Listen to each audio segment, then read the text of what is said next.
Independence द्यायचा पण काम जे नंतर लेबर पार्टीने केलं. सो बेसिकली तो ट्रेंड फक्त लक्षात ठेवायचा ट्रेंड वाईज. आता हा क्वेश्चन आपण डिस्कस करत होतो की डलहौसीच्या पूर्वाधिकारी गव्हर्नर जनरल्सनी जर शक्य असेल तर साम्राज्य विस्तार टाळण्याच्या सर्वसाधारण तत्वावर कार्य करीत होते. डलहौसीने मात्र साम्राज्य विस्तार जर कायदेशीररित्या वैधपणे करता येत असेल तर तो करायलाच हवा या तत्वावर कार्य केली. त्याच्या प्रश्नातील साम्राज्य विस्तार हा युद्ध आणि शांती या दोन्ही मार्गांनी झाला. टिपली हा बेसिक क्वेश्चन.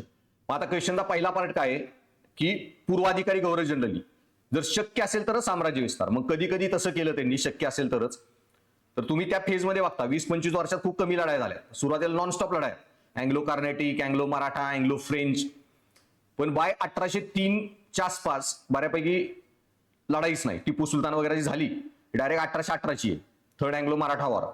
आणि त्याच्यानंतर खूप, आणि थर्ड अँग्लो मराठा वॉर पण कसं झालं की जे बॉर्डर डिस्प्यूटमुळे झालेलं, तुम्हाला जर ती हिस्ट्री माहित असेल, नंदुरबार एरियामध्ये बडोद्याचे जी फॅमिली आहे गायकवाड्स आणि पेशवा, तर ते गायकवाडांचा एक जो रेसिडेंट होता मिनिस्टर, त्या बॉर्डरवरून काहीतरी डिस्प्यूट झाला, त्याचा मर्डर वगैरे झाला.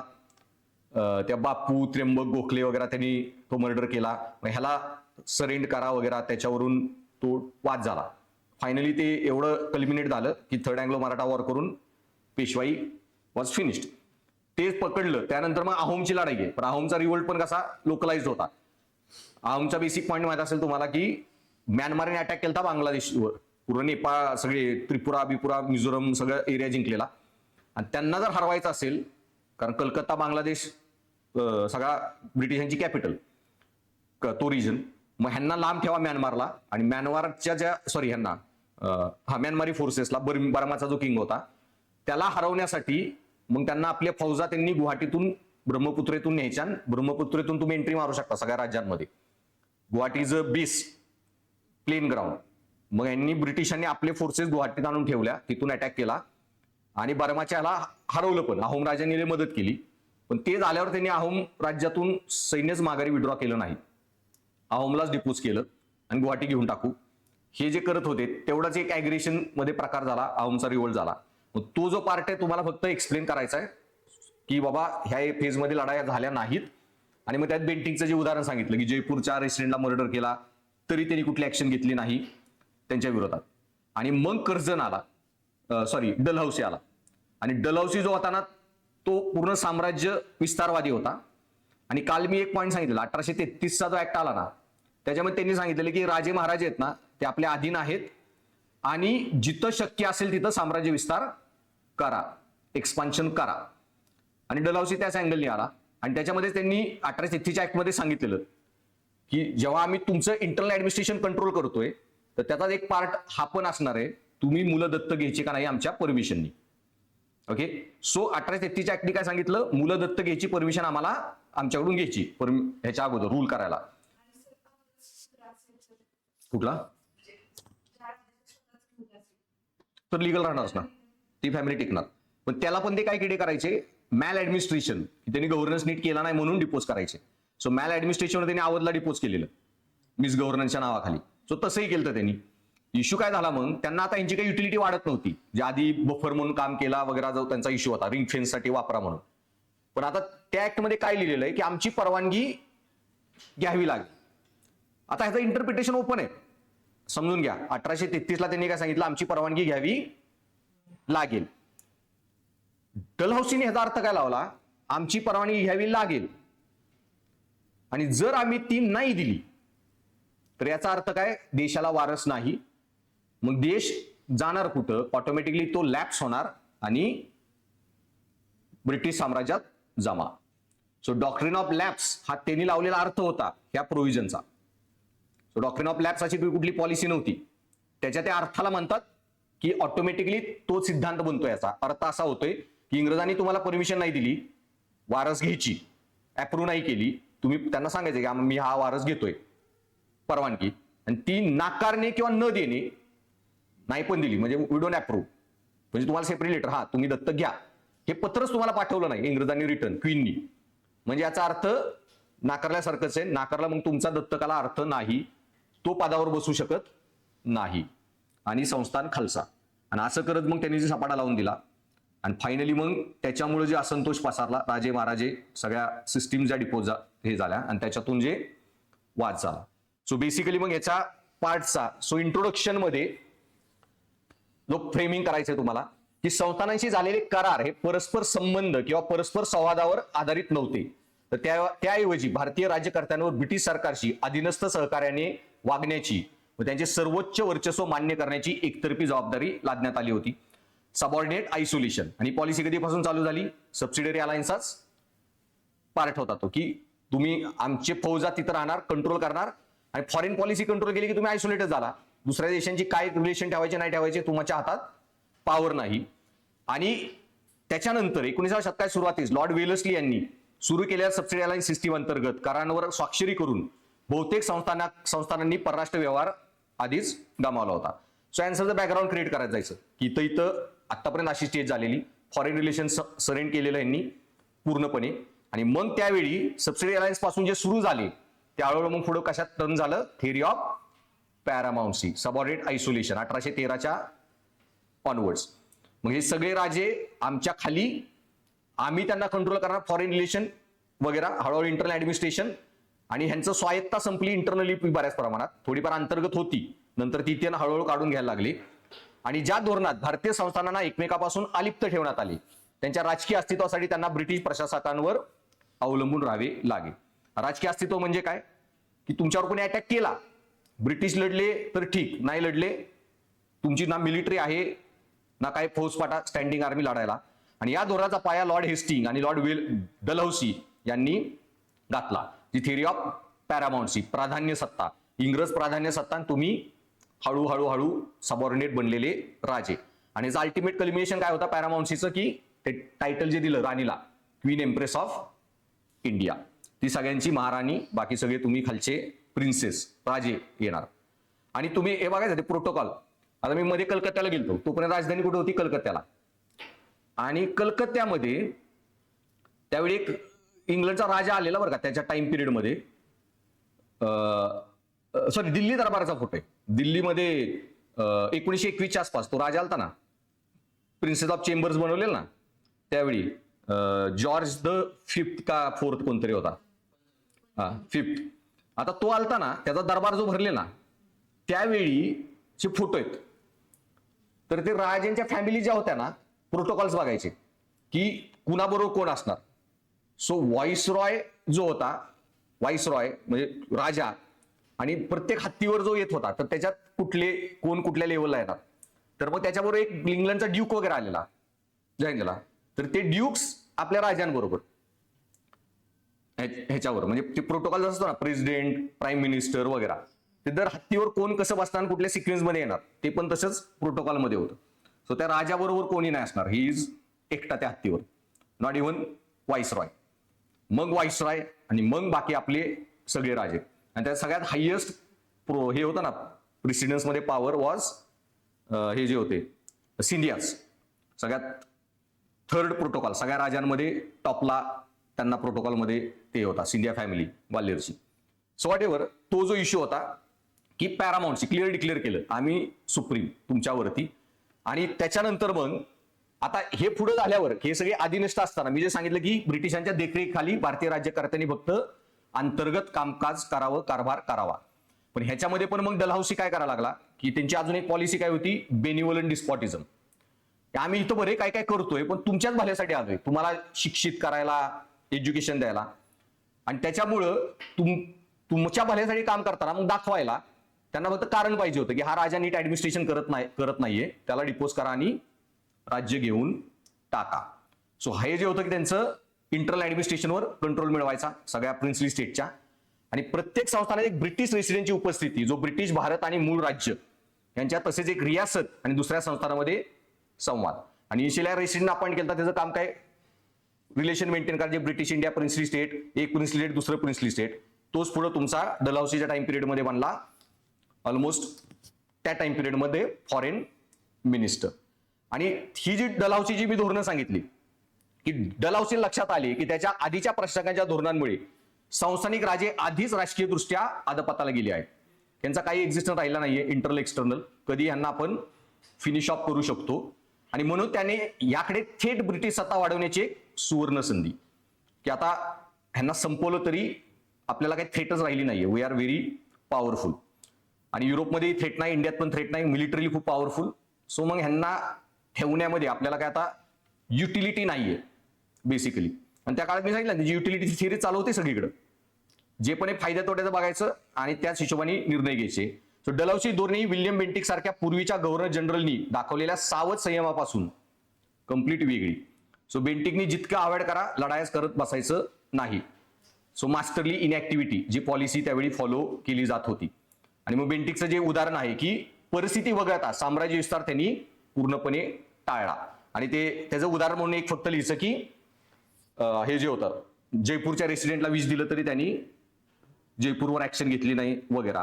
आणि त्याच्यानंतर मग कुशासन असो किंवा उत्तराधिकार वाद किंवा एखाद्या करारामध्ये तुम्ही काहीतरी ट्रिटी फॉलो नाही केली, ह्याचा एक्सक्यूज यूज करून त्यांनी डॉक्ट्रिन ऑफ लॅप्स सगळीकडे लावला. ते स्टेट्स लॅप्स करायला लागला. आणि ह्याच पुढे मग त्याचे विलिनीकरण दोन प्रकारचे होते, एक युद्धाद्वारे किंवा शांततेद्वारे. युद्धाद्वारे म्हणजे काय, तुमचं direct forward policy, Anglo Sikh war, direct attack करून टेरिटरी ऑक्युपाय करा. नाहीतर मग शांतीद्वारे म्हणजे काय, तर तुमचे हे डॉक्ट्रिन ऑफ लॅप्सनी किंवा मिस ऍडमिनिस्ट्रेशन, अवध वगैरे, आणि हे करून त्यांनी हे सगळे राजे घ्यायला चालू केलं. आणि हे झाल्यावर मग ब्रिटिशांचं क्लिअरच कळलं की तुम्हीला कुठले मैत्रीपूर्ण संबंध ठेवायचे नाहीत, तुम्हाला काही करून हे सगळे राजे डिपोज करायचेच आहेत. आणि त्याच पुढं मग डलहौसीच्या या कृतींनी सभ्यता व सुशासन वाढवण्याचे उपाय म्हणून समर्थन दिले, की राजे नीट गव्हर्न करत नाहीत म्हणून आम्ही त्यांना डिपोज करतोय जनतेच्या भल्यासाठी, असं दाखवत त्यांनी कंट्रोल करायला डलहौसीने जे चालू केलं. सो पूर्वीचे प्रशासक नियंत्रण आणि सहकार्य यामधील संतुलन साधण्याचा प्रयत्न करीत, पण डलहौसीने सर्व सावधगिरी सोडून थेट सत्तेला अप्रत्यक्ष प्रभावापेक्षा अधिक प्राधान्य दिले. आणि तुम्हाला ट्रेंड बी दिसतो बरं का, डलहौसी कर्जन दोघं यंग होती, 30-32 आसपास वय असेल त्यांचं, आयर्विन पण. त्यामुळे जरा व्हॉट यू कॉल गरम डोकं म्हणतो ना, आणि एकदम अशी रूढ पॉलिसीनी देश चालवायचा, राज्य चालवायचा, त्या प्रकारचा प्रकार. सो पूर्वीचे प्रशासक नियंत्रण व सहकार्य यातील संतुलन, की बाबा पाहिजे तेवढे इंटरप्रिट करा जोपर्यंत स्टेबिलिटी टिकून राहील. डलहौसीला वाटलं काय स्टेबिलिटी बिबिलिटीचे टेन्शन नाहीये, वी आर फुल्ली पॉवरफुल नाव, डिपोज करा. सो अप्रत्यक्ष प्रभावापेक्षा त्यांनी डायरेक्ट थेट सत्ता आणि त्याच्या आक्रमक साम्राज्य विस्तार आणि विलिनीकरणामुळे भारतीय संस्थानिक सैनिकांमध्ये तीव्र असंतोष पसरला आणि बऱ्याच राजवंशांचा अंत पण झाला. कारण ती फॅमिलीज पुढे एंड झाली, दत्तक कायदा काढला की, आणि फॅमिली एंड झाली की मग ते पण लोक, त्यांचे फॉलोअर्स ते सगळे चिडले आणि इव्हेंच्युअल कल्मिनेशन 1857चा उठाव, जो त्यांना एक्सपेक्ट नव्हतं. आता 1857च्या उठावपर्यंत कसं झालेलं, वाटलेलं राजे महाराजे फक्त इन्व्हॉल्व्ह होतील, पण 1857च्या उठावाबद्दल एक वाक्य आहे, तुम्हाला प्रश्न पण येतो मेन्स मध्ये, की 1857 was last ditch effort by old order to reestablish the old system. आता याचं अँगल बऱ्याच अँगल लिहायचंय की 1857चा उठाव म्हणजे काय झालं, की आतापर्यंत ब्रिटिश येऊन 1757 ते 1857 जे पण पीडित होते ना, त्या सगळ्यांनी केलेला शेवटचा उठाव इंग्रजांना हटवून परत त्या ओल्ड सिस्टीम मध्ये जायचा. मग त्यात कोण कोण होतं, राजे महाराजे, ब्रिटिश घालवा आणि परत राजसत्ता आणि ओल्ड सिस्टीमला जा. तसंच जे जे बाकी लोक होती, मग ट्रायबल जी लोक होती, त्या ट्रायबल्स एरियामध्ये ह्यांचं जे पसरलेलं ना, इंग्रजांनी नवीन परमनंट सेटलमेंट, नवीन सिस्टीम आणल्या, त्यांचं शोषण झालं, हे डिपोज करा आणि परत ओल्ड सिस्टीमला जा. सो जे पण ब्रिटिशांकडून त्रस्त झालेले ना, त्या 1857चं सगळ्यांनाच एक्सक्यूज मिळाला आणि सगळ्यांनी एकत्र येऊन फायनल फाईट दिली. ब्रिटिशांना एक्सपेक्ट नव्हतं की इतका मोठा तो व्हायलन्स होऊ शकतो, एक्सपान्शन होऊ शकतं. आणि जे 1857 नंतर ते मोठं एक्सपान्शन झालं, म्हणजे मोठ्या लेवलला उठाव झाला. आणि सो फक्त ते मग परत सैनिक लोक पण त्याच्यामध्ये जे ग्रीव्हन्सेस झाले, सामाजिक सिस्टीम ज्या, सती प्रॅक्टिस, विडो रिमॅरेज, सती बंद झाली 20 एक वर्षांनी, विडो रिमॅरेज तो इश्यू झाला. त्याच्यामुळे जे घटक दुखावले गेलेले, जे धार्मिक घटक होते, सो प्रत्येक दुखावलेला घटक एकत्र आला. पण पॉइंट ते फेल झाल्यावर त्यांचा कायमचा तो इश्यू संपला. म्हणजे आता क्लिअर, सती प्रॅक्टिस, विडो रिमॅरेज काही रिव्हर्स होणार नाही, किंवा राजे महाराजांचं ते प्रिन्सेस डेट दिले, बाकी परत कसलं आंदोलन होणार नाही. सो हा जो इश्यू फायनली झाला. आणि सो तेज 1857चं बेसिक उठावाचा हे होता. सो मग आर.सी. दत्तांचं एक वाक्य, आता ही काय काय वाक्य मी दिलीत ती काही लक्षात ठेवायची, नोट्समध्ये पण नंतर देईल, की डलहौसीने तलवारी नव्हे तर लेखणीने भारत जिंकला आणि त्याद्वारे बंडाची बीजे रोवली. सो आधीच्या लोकांनी पाहिजे तेव्हा लढाईच केल्या, ह्यांनी नुसती पेन आणि सिस्टीम हलवली, की doctrine of lapse, miss governance वगैरे, आणि साम्राज्य विस्तार केला. पण तेच जास्त त्यांना पुढं मागात पडलं. हे तर लढून जिंकले असते तर तो इश्यू कायमचा संपला असता तिथे. आणि सो आर.सी. दत्तांचं जे वाक्य आहे, आर.सी. दत्त माहिती आहे ना, पुस्तक लिहिलेलं economic history of India. Okay, so त्यांचं जे ओपिनियन आहे या पॉइंटवर. सो लिहा प्रश्न.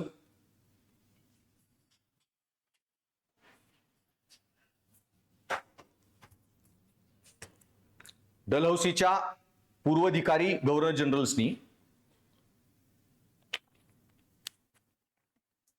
प्रश्न लिहिलाय का आधी का नाही? प्रश्न लिहिलाय, डायरेक्ट उत्तर सांगू लिहा मग. डलहौसीच्या पूर्वाधिकारी गव्हर्नर जनरल्सनी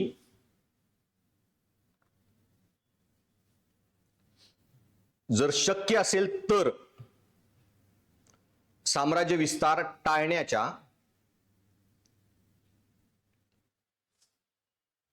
सर्वसाधारण तत्वावर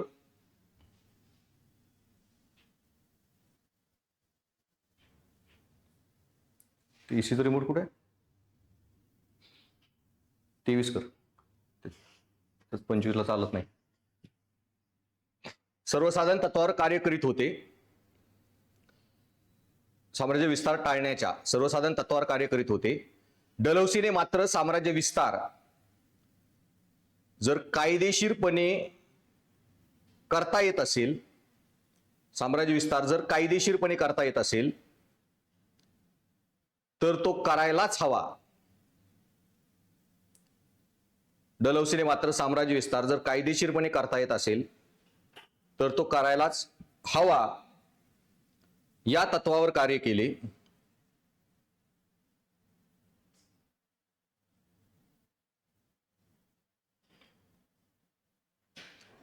त्याच्या प्रशासनातील साम्राज्य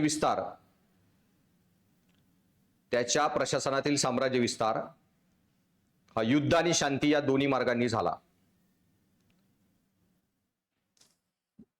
म्हणून मी जे सांगतो ना तुम्हाला, हे अॅनालिटिकल पार्ट आहे ना, ते वन टाइम लर्निंग आहे. तुम्हाला नीट व्यवस्थित कळलं, ह्याच्या बाहेर प्रश्न जास्त येत नाहीत. घुमून फिरवून तिथल्या तिथेच प्रश्न येतो. आता एवढी डिबेट केल्यावर तुम्हाला हा जर प्रश्न आला की आर.सी. दत्तांचं वाक्य की डलहौसीने तलवारीवर नव्हे तर पेनाने साम्राज्यवाद केला आणि पुढे त्याच्यातून बंडाची बीजे रोवली, कसं केलं काय केलं, झालं. आरामात 50-100 शब्द लिहिता आले, 3-4-5 मार्क मिळणार आहेत. कळलं बेसिक. इंग्लिश कोणाला लिहायचं असेल तर लिहा, नाहीतर लिहा पुढचा डायरेक्ट प्रश्न. आता मग बेसिकली तुम्हाला उत्तर काय लिहायचंय, कॉमन सेन्स लावायचा. डलहौसीनी कसं पहिल्यांशी कॉन्ट्रॅडिक्ट करून काय केलं. निष्कर्षात काय लिहायचंय की बाबा त्याच्यामुळं मग पुढे 1857ची बीजे रोवली गेली, तो पुढचा पाठ कन्क्लुजनला ठेवला. मेन बॉडी आधीच्यांनी काय केलं ते लिहायचंय. आणि मेन ह्याचा क्वेश्चन काय, ह्यांनी साम्राज्य विस्तार कसा केला डॉक्ट्रिन ऑफ लॅप्स पॅरामाउंटची थिअरीचं इंटरप्रिटेशन करून. आणि युद्ध आणि शांती, युद्धानी फॉरवर्डमध्ये अँग्लोसिक वगैरे, शांतीने अवध सातारा वगैरे जे लॅप्स केले. आता हे केलं मेन बॉडीमध्ये. मग हे करायच्या अगोदर मग इंट्रो काय तुमचा पाहिजे की पहिला पार्ट जो आहे, घ्यायचे आधीचे उत्तरधारी जे हे होते गव्हर्नर जनरल्स होते त्याच्या अगोदर असणारे, त्यांनी काय करून ठेवलेलं ती बॅकग्राऊंड इंट्रो पाहिजे. डलहौसीने काय केलं मेन बॉडी पाहिजे आणि त्याचा परिणाम त्या पॉलिसीचा तुमच्या निष्कर्षात पाहिजे. कळलं. सो क्वेश्चन कसा डिव्हाइड करायचा आणि आन्सर मध्ये काय लिहायचं आहे. सो मग पहिला पार्ट जो सांगितला नाही की डलहौसीच्या पूर्वाधिकारी गव्हर्नर जनरल्सनी जर शक्य असेल तर साम्राज्य विस्तार टाळण्याच्या सर्वसाधारण तत्वावर कार्य करीत होते.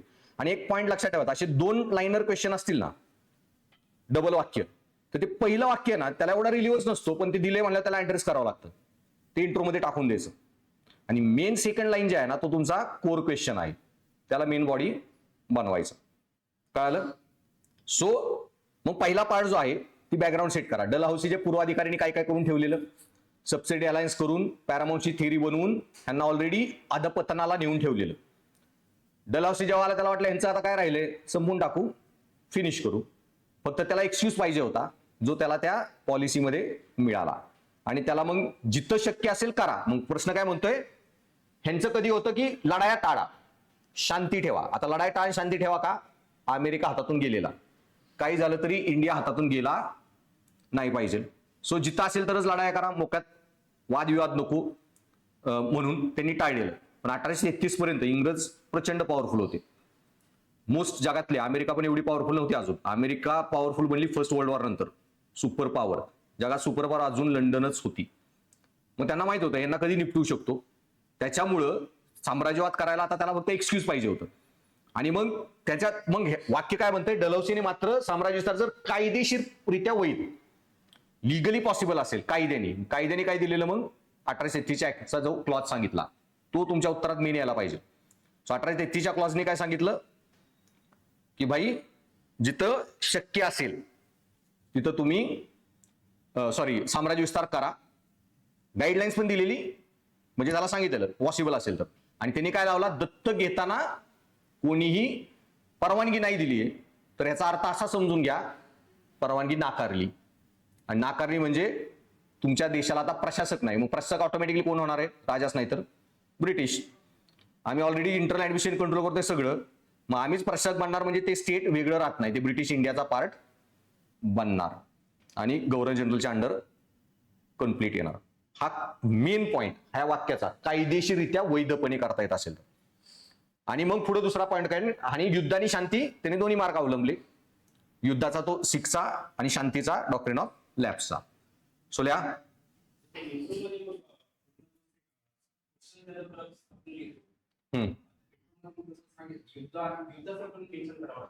नाही इंट्रो मध्ये मी इथं काय सांगितलं, बॅकग्राऊंड लिहा, आधी काय झाली ते वेगळ्या एखाद्या प्रश्नामध्ये लिहू शकता दुसरा त्याचा.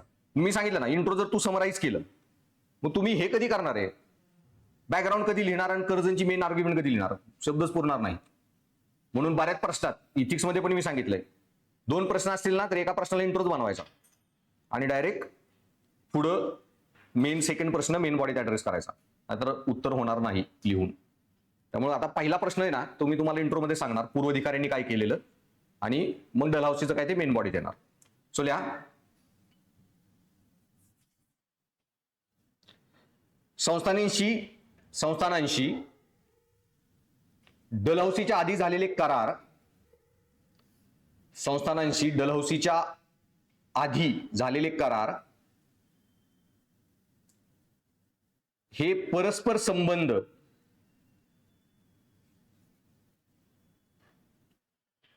किंवा सौहार्दावर आधारित नव्हते. परस्पर संबंध किंवा सौहार्दावर आधारित नव्हते.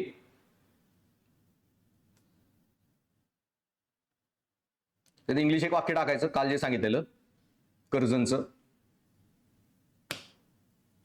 ह्याचा अर्थ तो आहे, तुमच्या झालेले करार ते आम्ही आपले ठेवायचे म्हणून केलेत, निपटायचं असलं तरी निपटवलं असतं अँगली. They were relation between princely state and British crown, neither feudal nor federal. ते ना सामंती होते ना संघराज्य होते. सो पुढे लिहा ते नव्हते. They were neither feudal nor federal. They were neither feudal nor federal. एखादं इंग्लिश वाक्य टाकायचं भारी वाटतं.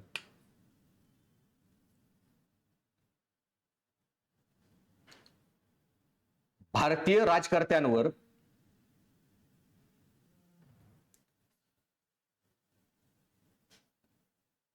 ब्रिटिश सरकारशी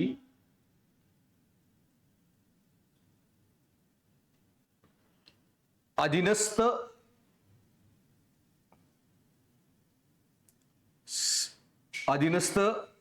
राहण्याची एकतर्फी जबाबदारी होती. अधीनस्थ राहण्याची एकतर्फी जबाबदारी होती.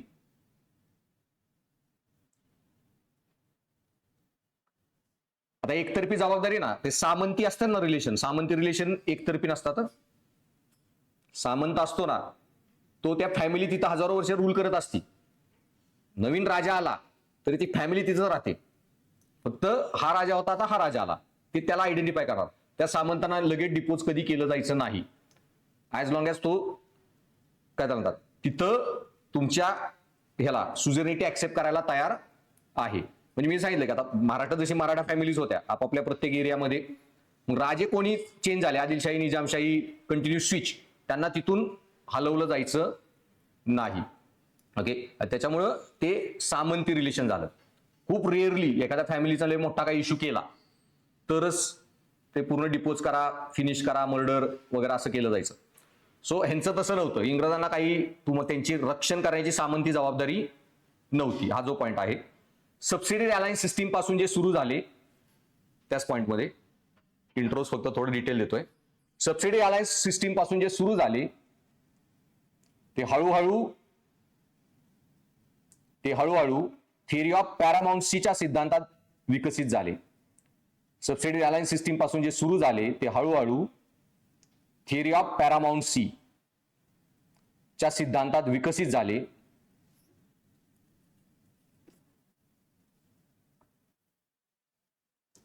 जे नंतर सबसिडियरी अलायन्स सिस्टीम पासून जे सुरू झाले ते हळूहळू थिअरी ऑफ पॅरामाउंटसीच्या सिद्धांतात विकसित झाले, जे नंतर पॉलिसी ऑफ सबऑर्डिनेट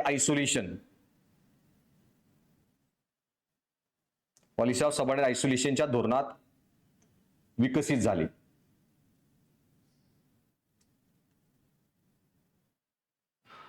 ज्यामुळे भारतीय संस्थानांना पॉलिसी ऑफ सबऑर्डिनेट आयसोलेशनच्या धोरणात विकसित झाले, ज्यामुळे भारतीय संस्थानांना एकमेकांपासून अलिप्त ठेवण्यात आले.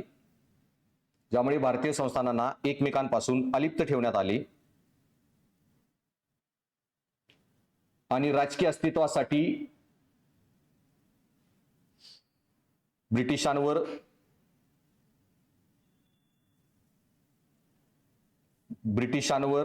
अवलंबून राहावे लागले.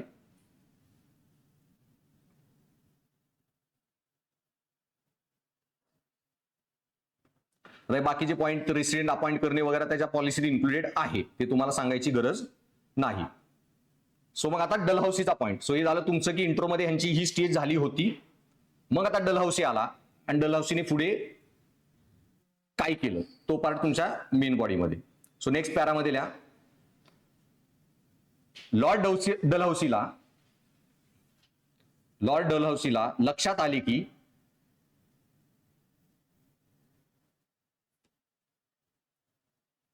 की त्याच्या आधीच्या प्रशासकांच्या धोरणांमुळे जी तुम्ही आधी मेन्शन केलीत वरती, सबसिडियरी अलायन्स, सबऑर्डिनेट आयसोलेशन वगैरे धोरणांमुळे संस्थानिक राजे आधीच राजकीय दृष्ट्या अधपताला गेली होती.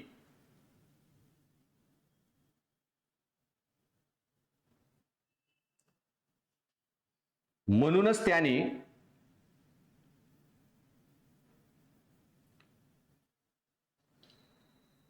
यास ब्रिटिश सत्ता वाढवण्याची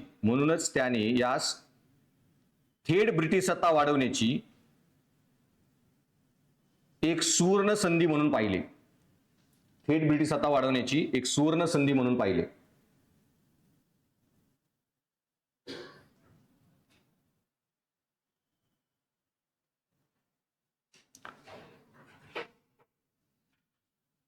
बेंटिक, पुढचा पॉइंट त्याच्यात नवीन पॅरा.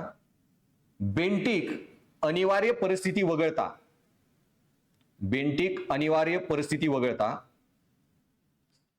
साम्राज्य विस्तार टाळणे पसंत करीत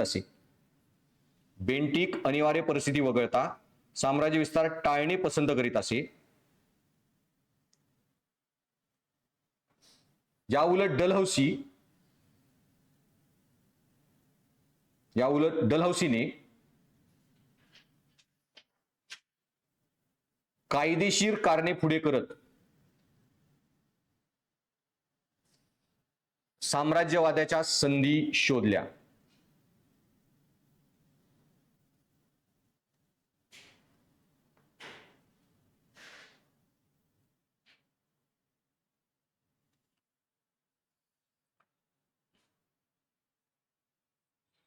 त्यातल्या 1833च्या चार्टर ऍक्टने अगोदरच संस्थानिकांना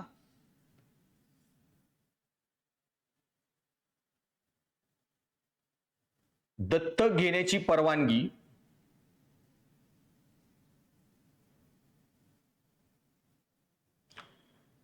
अनिवार्य केली होती.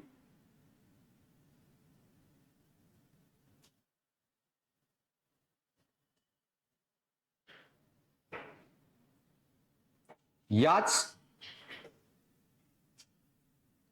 नियमाच्या